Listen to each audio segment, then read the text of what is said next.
Follow me, everyone. Grab a buddy and let's head out. What do you want? The dust upon the floor stirs beneath your feet. What brings one of flesh and blood to this empire of spirits? Has the Guardian returned, then? I heard the whispers, but I did not believe. His echoes are strong in this place, and the tides of spirits ebb and flow, signifying little. Perhaps I do. Ages pass and names change. I have existed longer as a spirit than as a breathing, blooded elf, and I know little of the world beyond my books. The Guardian was once a man, a hero of Illefarn in days long gone. He saw more clearly than most. He saw the threats that might destroy all we had built, and he sacrificed everything that our empire might live. A creature of magic he became, and an extension of the very weave. Our enemies, the men of Netheril, feared to face him, so they turned their eyes to weaker prey. By the Guardian's sacrifice, Illefarn was saved. The weave is the unseen wellspring of magic, where all mages and sorcerers draw power for their spell. Mages can only test the water, but sorcerers drink more deeply from. We thought the weave eternal, an endless font of life from which the Guardian might draw. In this, we were wrong.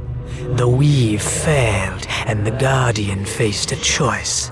Allow himself to die and leave Illefarn undefended, or draw his life from another source. For the sake of his people, the Guardian turned to the weave's dark twin, and thus he became a creature of shadow.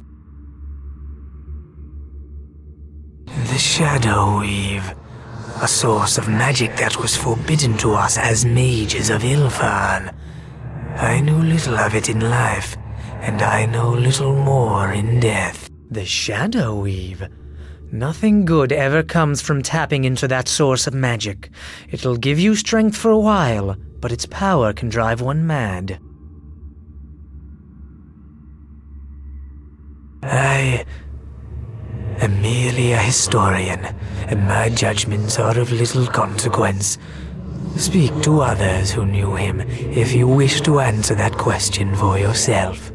Their spirits linger here still. So our leaders also believed. They devised the ritual of purification that we might weaken the Guardian. The words are recorded upon 5 statues. One such statue is here.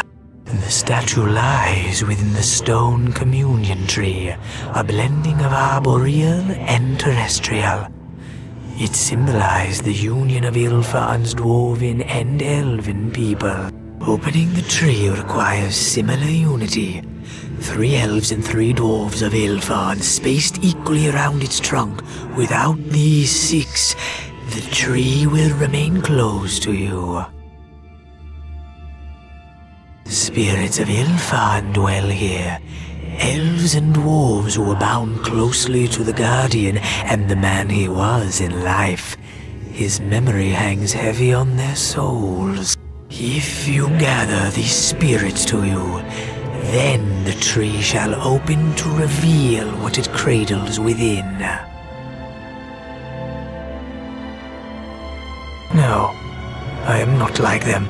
They are bound here against their wills, but I have chosen to guard these scrolls. It is not so simple. Just as the Guardian has fallen into shadow, so have those who were tied to him.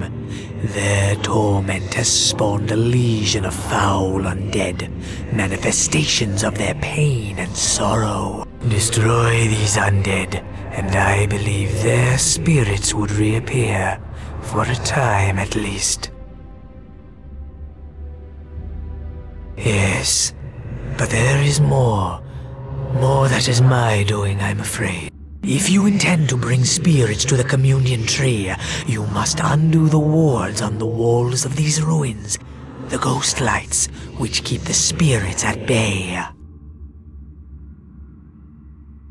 They are the wards designed to shelter and trap the spirits within these ruins so they cannot spread their taint beyond this place.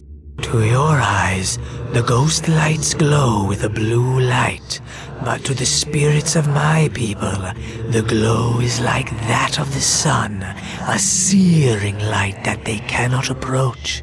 As long as the ghost lights burn, the spirits cannot reach the tree. The touch of the living is enough. When they are touched by one that lives, they will go out, and once they are extinguished, the spirits may pass. My knowledge is yours. The memories of our empire are painful ones. Even to speak of it now is difficult. At times I wonder if perhaps my memories of Illefarn are a dream. But always, the books here center my thoughts and remind me of the truth of what once was. I know not the name of the lands that surround us now, but once, long ago, it was a unified empire, lands that welcomed humans and dwarves within its borders. Together, these people achieved a strength seldom seen in those times. But as all empires have a beginning, the end must come as well. Perhaps we erred in seeking to prevent that end. But it is difficult to simply let something one loves die without fighting to protect it. We had enemies, as all empires do. The orc tribes of the north plagued our borders. But our greatest enemies were the humans of Netheril, who took the magics that we had shared with them and built an empire of their own. But their empire grew so swiftly and wild. The people of Illefarn had grown slowly and carefully, like a garden, but the humans of Netheril had little patience for such things. As they tasted power, they hungered for more. We meant no harm in sharing our knowledge. We had assumed that it would be used as we used it, carefully, responsibly. The Netherese were like children, playing with the land and the skies as if they were toys for their amusement. The art is not meant for such things, and terrible are the consequences of abusing such power. But the fall of our empire came not from them. The darkness that came upon us had another source. Yes, when the Guardian turned to the Shadow Weave, our empire crumbled. Our trees withered, their lives drained to feed his. Our people simply waned. Dwarves set down their tools and stared numbly as their forges went cold. Elves lay down in their forests, motionless for days and weeks as the wild things grew and smothered them. A few of us fled to the outer reaches of Illefarn, where the Guardian's shadow was still weak. There we plotted to end him. Understand this. The Guardian was an embodiment of the Weave with a singular purpose. That purpose was to preserve Illefarn and to destroy its enemies should they attack.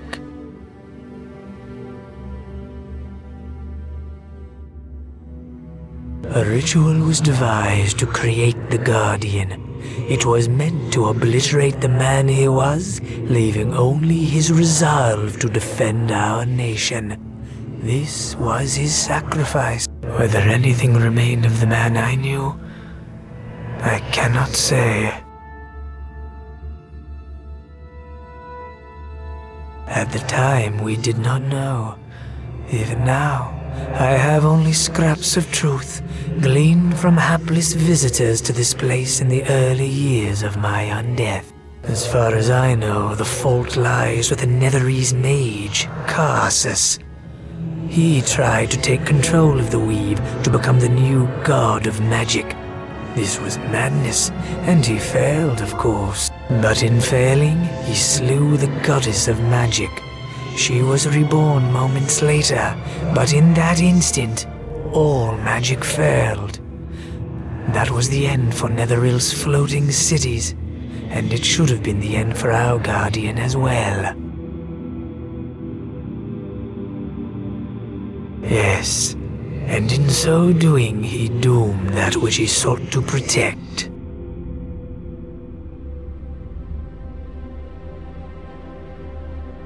Three times we tried to end him, and only on the third attempt did we partially succeed.